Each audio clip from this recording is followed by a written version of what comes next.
And I'm live. Okay. Well, I'll wait for Candace to get here. And welcome to Lunch and Learn. Today, we're going to be talking about the 6 C's of result focused storytelling. And the interesting part of that was I had an opportunity to help my wife, who is doing a doctoral study, and she is engaging partners in that doctoral study. And it's an interesting doctoral study about caffeine effects on golfers and specifically on female golfers. And so she has all this data and information relative to that. And in meeting with the golf course, she asked for some input. And as I was thinking through it, I started going through our model that was as many of you have that have been around me for a while know, it's bad guy, good guy, happy ending, call to action, credibility, and me too. And just briefly, what that is it's the hero's journey. So the hero's journey is about how do you best tell a story. It's been around since the time of the Odyssey and Odysseus, and we've framed that as the model that have also affectionately called the Betty Crocker model of being able to do capital raising. So the great thing about it is it gave me an opportunity to come up with some language that fits within our 6 keys of capital.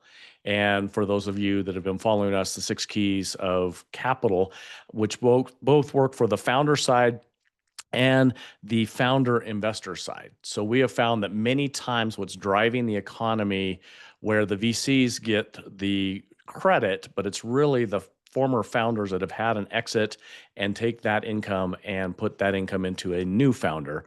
So the 6 keys of capital are clarity, alignment, structure, stewardship, velocity, and legacy. And we'll be going over those over the next few months here. And of course, we're doing those up in our Lake Tahoe event. But so what I was able to do was take along those lines and within brainstorming, of course, brainstorming means putting it through AI and saying, no, that's not it, and getting a better prompt. And if you don't know what a meta prompt is, check out Prime AI and sign up for some of their classes. So it was finding the better words that would be memorable. And so the first one was, instead of saying bad guy, which today in this world is not necessarily the best thing to do, and we didn't really like problem. So challenge has been a word that we've been using a long time. Well, hi there. And speaking of challenges, not my daughter as a challenge, but challenges onto the Zoom. What an intro. I love that. Well, hi. Hello. Welcome. And Jackie's off taking a holiday, right? Where is Jackie today? She's off doing something. She's out in no cell reception, which we're really excited for her. Good, good, good, good. Yeah, as we're getting ready for our event coming up, everybody's trying to I'm going to be taking holiday next week in Sedona. So, and I think you just took a holiday in Iceland, Yeah. right? So, as founders, it's super important to make sure that you take that downtime and actually step away. And for many of us, we have to step away to where we can't have any connection. Yeah. So, Candace, I don't know if you were able to hear as we were starting this, because I think you were stuck in the attendee location. But I was on and listening. oh, cool. Okay. Well, so I was talking about helping Riva write this letter to the golf course because she has a problem she wants to solve, and she needs to find the relatable problem with the golf course. So it was using this formulaic model that we've had, which is bad guy, good guy, happy ending. And now it's actually led us to be able to write this in, which is challenge, champion, change, credibility, call to action, and connection. And so we're really happy with how the words have kind of changed it. And obviously the words don't really matter. It's the basis of the story.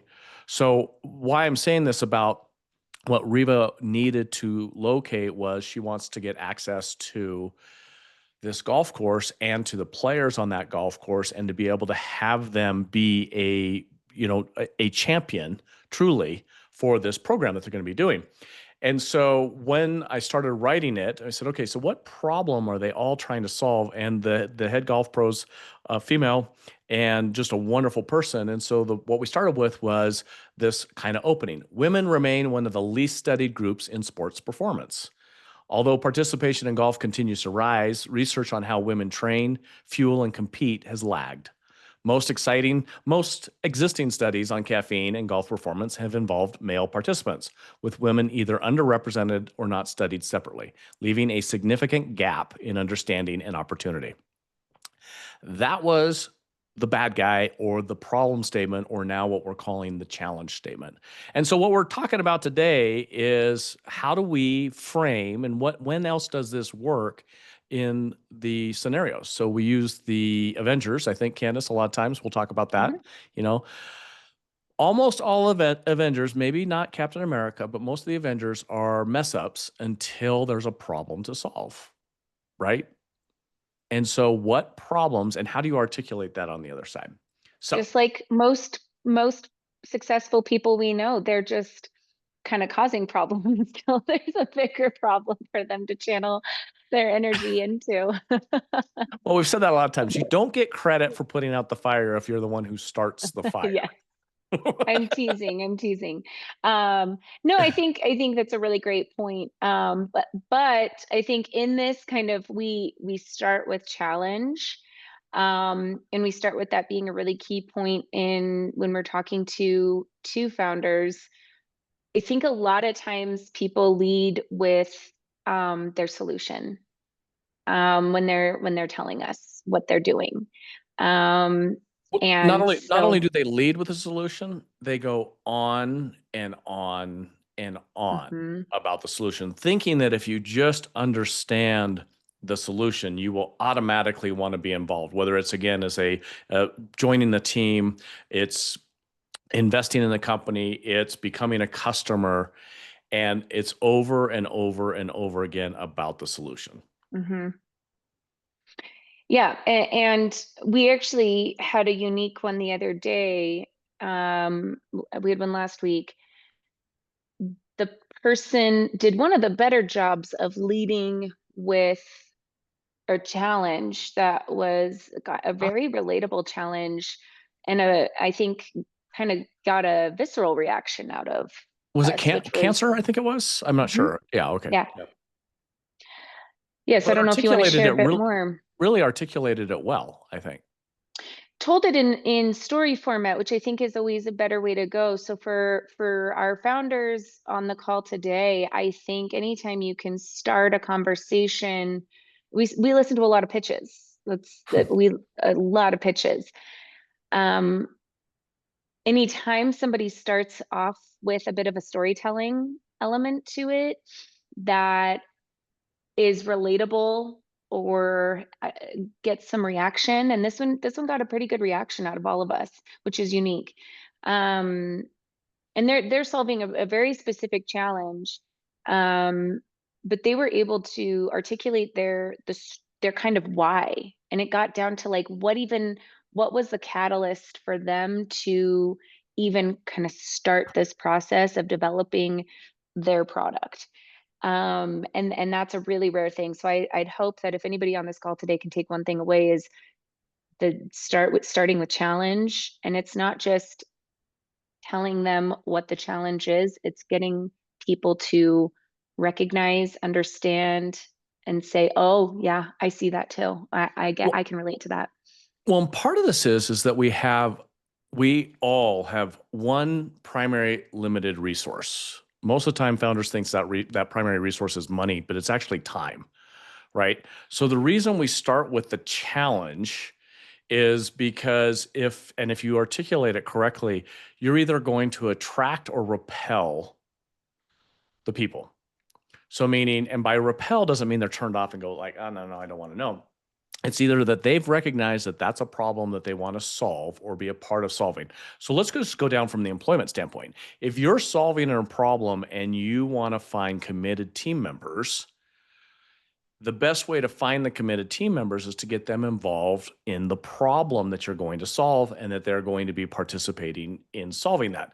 So an old story about the Empire State Building was a gentleman is talking to the various people, and it's like, oh, I'm an iron worker, I'm putting the beams in here, and another person was doing such and such and such, and they get to a person who is laying bricks, and that's kind of one of those really mundane jobs sometimes.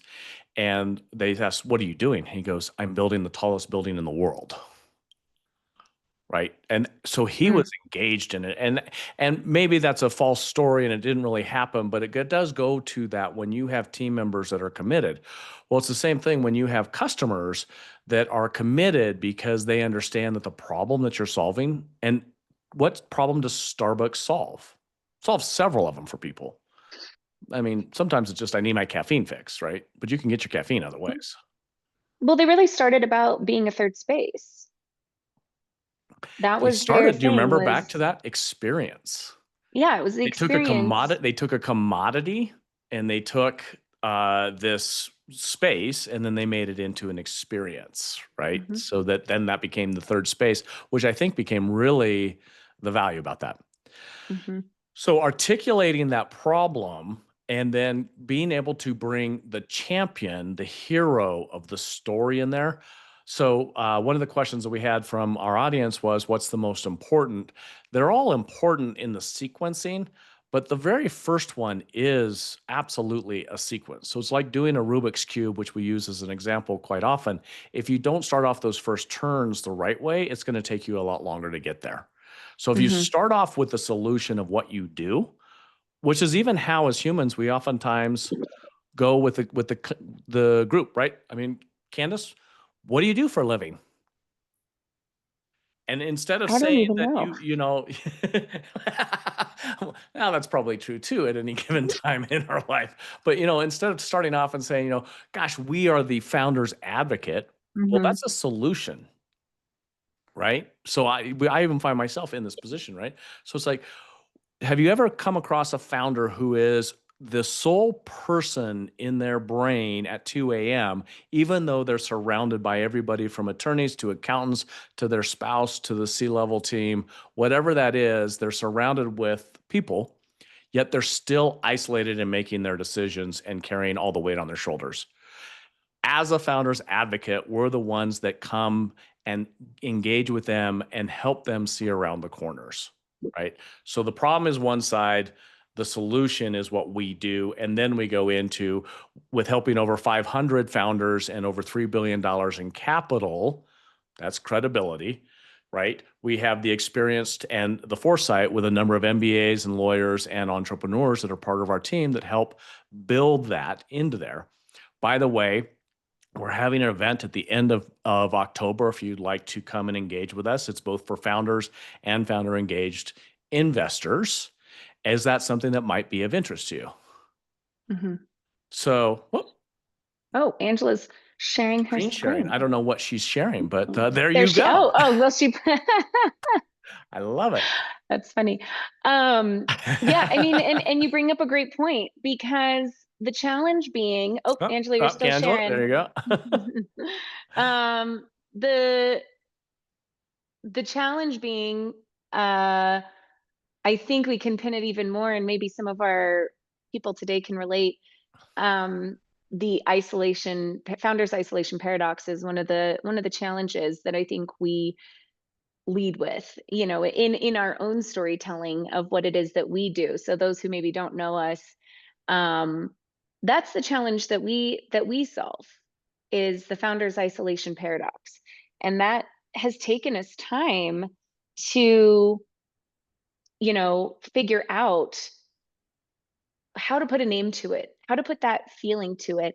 There's not a day that goes by that I don't talk to a founder.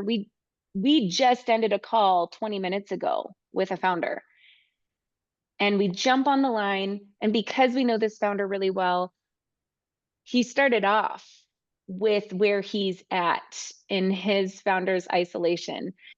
He and I are just chatting for a few minutes beforehand, and so Right he's into who needs counseling and why we need counseling and what kind of counseling yes, needs to right be done into, we right were now. talking right into it. That founder mental health care is the, like, number one issue he's worried about right now. Because so founders isolation paradox is the challenge. And I say this, and I want to be clear about this because it took us a while to get to our challenge. We used to solve a very different problem. And now what we do as the founders office is our first challenge we kind of address is the founder's isolation paradox. I think a lot of people think that the challenge that we would address, and it is part of it, is the capital. And I think I think if we were to go to one of the other questions, um, what are the C's? Which one of the C's is hardest to get right? And I think challenge is one of the hardest ones to get right. Even when we're working with founders on figuring out what their challenge is and what they solve, a lot of times their gut reaction, whatever you're currently thinking right now is the challenge you solve, it's probably not the one you're going to kind of end on in your story, because we got to dig a little bit deeper. What is it that you solve? What is the why? What made you jump into this in the And first place? it is absolutely. So when Bill Fisher and I originally put together the 6 secrets of raising early stage capital, and that was again going back to a Cal request, our former boss at Wells Fargo, and it really every single founder that wanted to come to our events asked, "Are there going to be investors in the room?" And we said, well, yes, there's always investors in the room because we invest in a lot of early stage startups. So that's it. But until your story is correct, you won't attract the right type of investors. You may attract an investor or multiple investors. But remember that alignment of capital is really the second part of those 6 keys of capital, because you can have the wrong capital. And so the critical part of this is the storytelling and attracting both the team members and the customers, and especially the capital that align with that problem that you're solving. So it sounds super easy, and it sounds something like you'd be able to run through chat and you get it and it sounds great, but it's not probably there. You really have to work at that. Once Mhm. you have that, you intuitively know that you're the champion of the story, right? This is a great thing. We all get to be the heroes. Here's the second part of that, though, is that in being the heroes, it takes a whole team. Because if it's just the founder and it's all about I, that's usually one of the things that turns us off. Is instead of it's a we scenario, these are the people, this is who I've got involved in my team. And as a key underwriting piece for us is, who have you gotten on your team and who have you been able to retain on that team, and who's sitting on the sidelines that once you raise that capital, it's going to come in there. So, by the way, in helping Revo with that story again, it was like, this is who I've recruited to help me get this scenario going next, and it's these professional and the university and the other parts in there, because it adds credibility to the hero of the story, Mhm. right? So that's the champion. And then the change is, for my friend Lee Brower, I love this, is it's a so what, so that. So that, again, if you're recruiting team members and you get them to see the challenge, and then you get them to see the champion, they need to know what it means to actually solve that problem. So that at the end of the day, you leave energized. You're going to be tired. You're going to be frustrated. You're going to be all these things. But then when we have a big exit that's going to allow you to provide for your family for the eternity, or when we solve this, we solve cancer, or when we solve this, we help founders have, in our case, advocacy, so that they have a place to go and a community to resolve that in there, and so that they feel better and they're regenerated to be able to do the next deal, right? To solve the next big problems. I think that's really important. And we're talking high level on these C's right now. I think something that's really critical about understanding why these are important to understand. This isn't just part of your storytelling. This isn't just part of how you're attracting the right capital. This flows all the way down to how you're structuring your investment, which is a lot of times people come to us and they just kind of want us to help them with some structural things or repositioning of assets, or just, well, Yep. I got that. I got that. I just need your help with the pitch. And when we dig in, and I think we've got a couple, I looked, we've got a few clients on the line. I think I don't want to put any of them on the spot, but I would imagine some of them are sitting here going like, yeah, I came to you for this. And then when you looked over here, we weren't aligned. And so then what we're able to do is once we're able to kind of really understand these key points and we can understand what's important to you, we then can understand how to structure the deal so that it is going the way you envisioned it going. You are preserving what is important to you. You are being able, you are in a position to um, raise the capital you need, build the business that you want, and retain your assets without, jeopardizing your personal assets or putting yourself at too much personal liability, giving up too much of your equity, whatever those things are. Also, if we understand what the, like you just talked about, kind of that exit long game strategy is, that's really critical to the overall structure. So these C's are important to the storytelling, but they're really critical to the overall longevity of the capital raise and of the overall business path. Well, I mean, you hit on a really, I think, important part of the overall framework. So the framework that we're talking about today is the framework of the storytelling, which is really only the first part of our 6 C's of capital, which is clarity, right? So if you're really clear on the story, you do have that clarity, but the alignment and the structure come out of that storytelling because you to where what we've talked about with the data rooms. Data rooms generally won't win you an investor, but they certainly can lose you an investor because it shows the misalignment in the story of what you say. Right. And this came from us from a learning lesson of one time. We're like, oh, these guys just, they're it's fine. We'll help them get their data room right. And it was just an absolute mess. And for us, that should have been a really big red flag. And it is going forward because it's now, I'd rather have you have fewer things in the data room and have the data room be very accurate and matching to the story because that's the credibility within that scenario than having it misaligned or we're seeing the whole pathway of what you've been through. It's okay for that. But let's get back to the story. So challenge, champion, change, which was, if you think about it, it's a bad guy, good guy, happy ending. The happy ending is what's it mean to them? Well, investors, for the most part, not all, but most part, have one primary happy ending.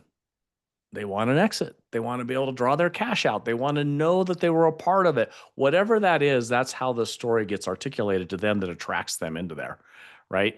And then the credibility starts in back as we were talking about. It's not the credibility of the founder, because if the founder goes away, then the whole idea falls apart. It can't just be founder based. It's got to have the founder is a key intricate part of that, but it's then into the team and it's into who else says this.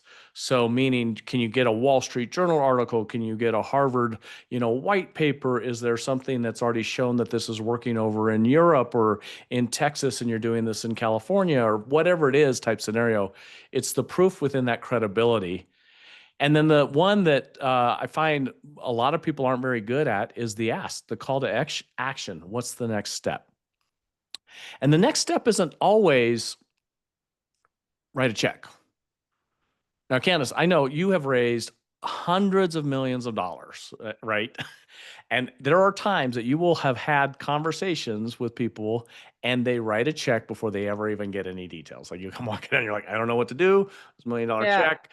I don't love those. Like, right. And Those always are concerning. it's like, no, no, no. We still have to get the structure and everything That's a else. great example Right. of wrong money, Yeah. actually. Yeah, well, yeah, sometimes it's also there's the Sometimes people that have, they just know. they Well, I just guess this is know, one of yeah. those things. We have in the past and very specifically said just because we're investing does not mean you should invest. Right. And that actually was in our documents because Say that that every that time. cannot be your qualifier that we did it. Okay. It's the qualifier for you to do your own due diligence. And that should be the same for Mhm. everybody else. If your best friends invested doesn't mean you should be invested because it doesn't mean it's the right parameters. And if they put and never should you put all your money into an investment, but if they did, that does not mean you do, right? Scenario, you need to do your own in there. If your So friends jump off a bridge, don't follow. We have this this is have this this same is a conversation. This is a just as dad moment, right? Um, and then the last one is that connection. And I think somebody said in here, I saw a question that was about I think it was there. Is Yeah, it? sorry. And by the way, if anybody wants to submit, we've got a few questions coming in, but if as there's questions, I've got four over here in this one, but then it looks like there's also a Q&A. Oh, there's a few more in the Q&A. So let's Well, let me get this one. The connection is, why is connection such an important final step? Well, connection is not just the final step, it is the beginning of the next step. And it's a forever step. So, we've been talking about raising capital is not just this one time event. If life goes as it goes, even if you are wildly successful and become a billionaire and you could always fund your next investment, why you don't is because that capital actually becomes a part of the overall team and structure and such. So the connection is about tying them to that problem you solve. When you have good connection and alignment, when things go wrong, they're still on your team, right? So for the people that have read the book Good to Great, Candace, you've heard me tell this for probably now, I don't know, 30 plus years, but probably much of your life. How do I tell the story of Good to Great? Even though there's lots of things in there. Do you remember that? No, I put her totally you on the put spot. me on the spot. It's Wow. about it's about we could go as a family, we could go to Disneyland, Mm, happiest place on earth, right? And at the time, at some of the times, it was like we're struggling, so going to Disneyland was a big deal. And if one of your siblings, because of course it was never you, was having a bad day, we would have a miserable day, right? Certain people could make it a miserable day for any one of us, right? Even though we're in the happiest place on earth.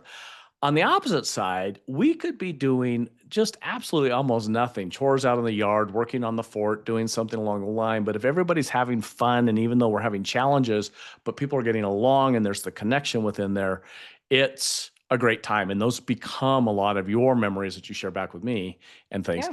It's the same way with you guys got stuck on a chairlift for, was it twice this year? You got stuck on a chairlift or once? I got stuck twice, but the one time was pushing an hour and a half. And you were with friends. I was with my two best friends. I had a fanny pack full of snacks and Girl Scout cookies, and we had just gone to the bathroom. It was like optimal conditions for getting stuck on a chairlift. But it was also who you were with. Nobody's I was with freaking my best out. friends. You Yeah, guys are having a conversation with the safety patrol that's talking about getting you guys down and all the different things, right? yeah. That's the part about connection. And that's why it is the last one on there of that scenario. But connection doesn't just happen, Mm-hmm. right? So I was talking with the youngest in the family. We just got back from Notre Dame, and I said, "Hey, these are the, let's go through who you're going to write thank you cards to." And there's one particular person. It's like, do you think a thank you card's appropriate, or do you think a 2 or 3 page letter? Because this person spent a lot of time with us at Notre Dame on the tour, right? So, do you think a 2 or 3 page letter going through all the various parts that really were meaningful in what you're thinking about might add value to that connection for them? And so that's why it's not just a rote, yep, send out a text, thank you, or the assistant is always sending out, or whatever it is. It's a key part. So let's go back through Mm-hmm. these just real quick. So the 6 C's of resort, and I got to tell you, everyone, I am in the creation stage of taking these through and moving from bad guy, good guy, happy ending, credibility, call to action, and me too. So if I intersperse those words, it's because we've become more timely into this now, as I'm told, 21st century language is challenge, champion, change, credibility, call to action, and connection. Those are the Yes. 6 C's, right? We got a couple questions. My Okay. apologies, guys. I didn't see I saw two different buttons here and I was looking in the wrong spot. So I got a couple more for you. Okay. How do you keep your story from sounding like a sales pitch?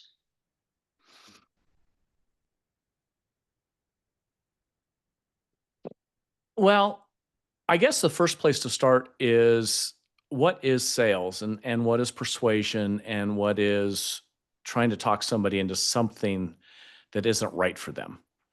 So, Candace, do you have to convince my granddaughters once in a while to brush their teeth? Twice a day.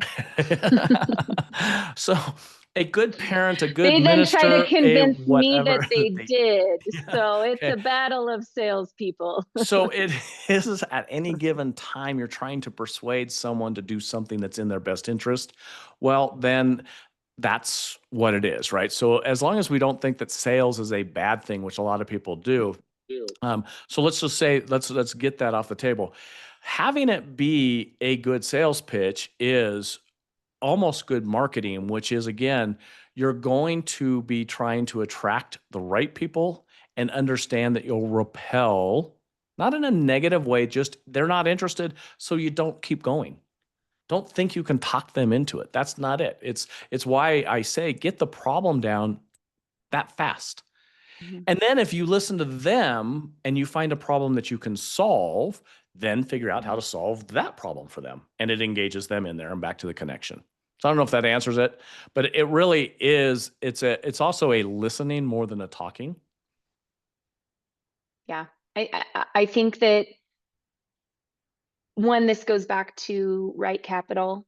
If it's feeling like you're hard selling somebody, it's probably not the right capital, in my opinion. I Oh, it think a lot of absolutely is. pitches, yeah, I think a Uh, lot of pitches can sound salesy. And again, I've been pitched a lot. I have been pitched products that shouldn't exist. And so, so many.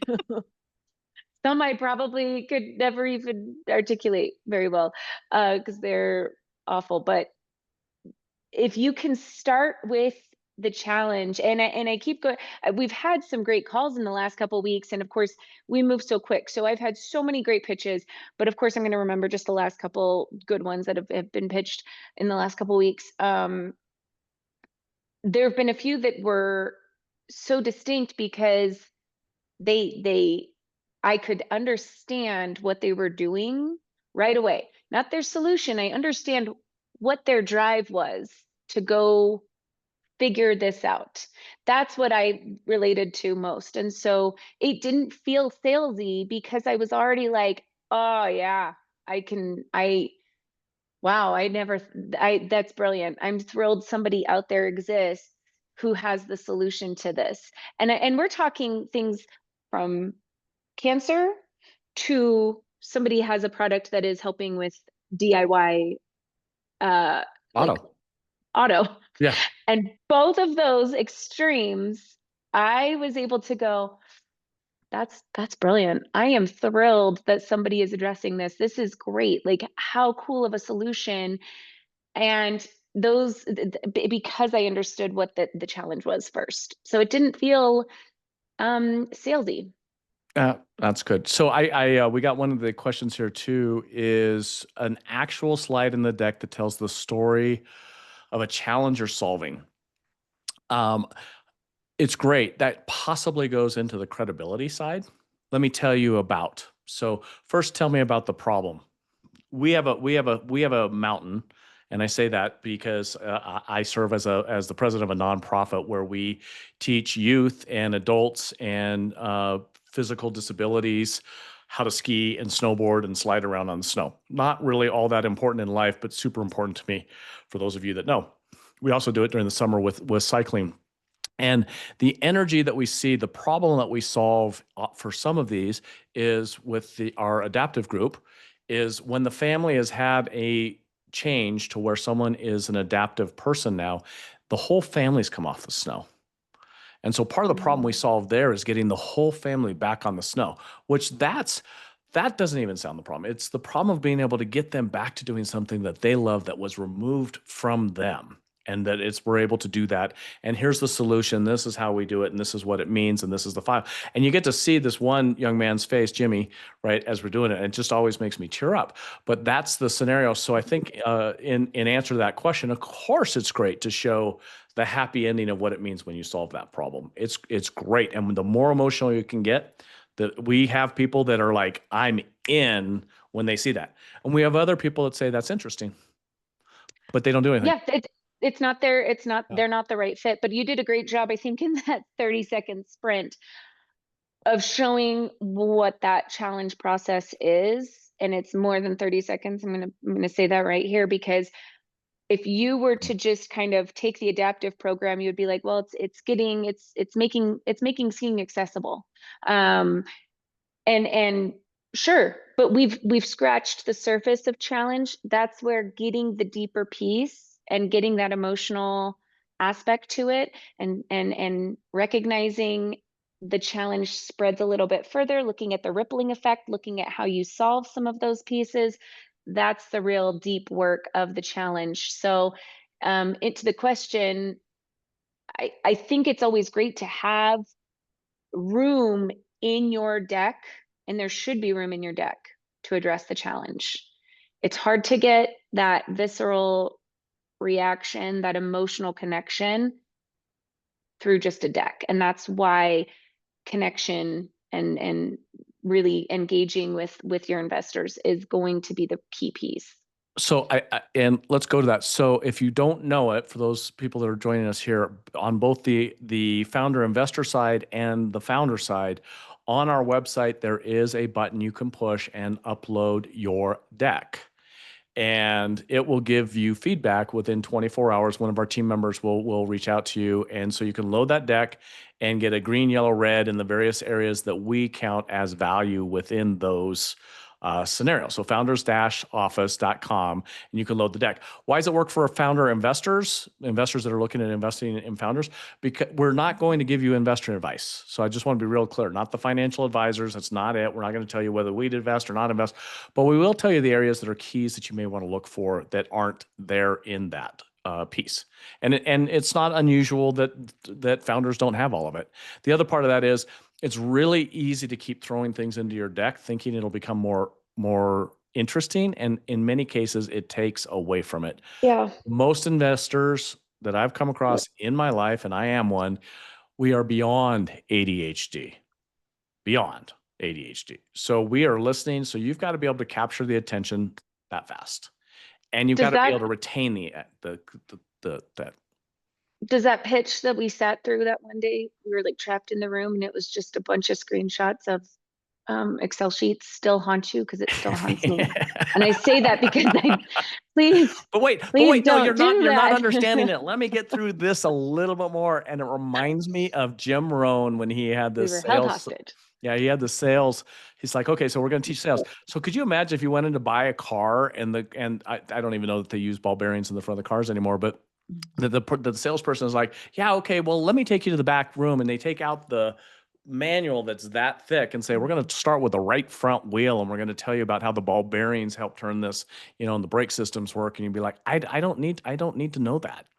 And neither do investors. Neither do they Hmm. want to know that, Hmm. right? Maybe they do at some later point, but that's again capital alignment. Well, we're coming up at the top of what we try and do. We get them done in 40 minutes. We have a special for everybody here. We'll probably continue to do this. So it's one of our good friends, Gary Sanchez, who's going to be coming out to the Capital Summit. Capital Edge Summit is giving us a y.os, and it's the if you have any doubts, or you've listened to Simon Sinek or any of the other things out there, use this QR code. It takes less than 8 minutes. Don't think too long on it. You're going to get an assessment. This is $140 offer that's for free. So you don't have to do anything. It's not selling you anything. It's going to give you that. It's talking about sales. Which I'm not opposed to selling anything. I'm just telling you, this isn't anything that there's it leads to something else. This will give you a very cool, detailed report. And once you get it, and you can reach back out to us, we can talk through some of these things, or turn you over to the Y Institute and have you go through these things. It's a great tool, and it helps you find out your why, your what, and your how. So just briefly, I'll tell you my why, which for anybody that knows me really fits. My why is a better way. And that means no matter what you bring me, but to my team's chagrin and my family's chagrin, whatever you bring me, I'm always going to find some opportunity for improvement with that.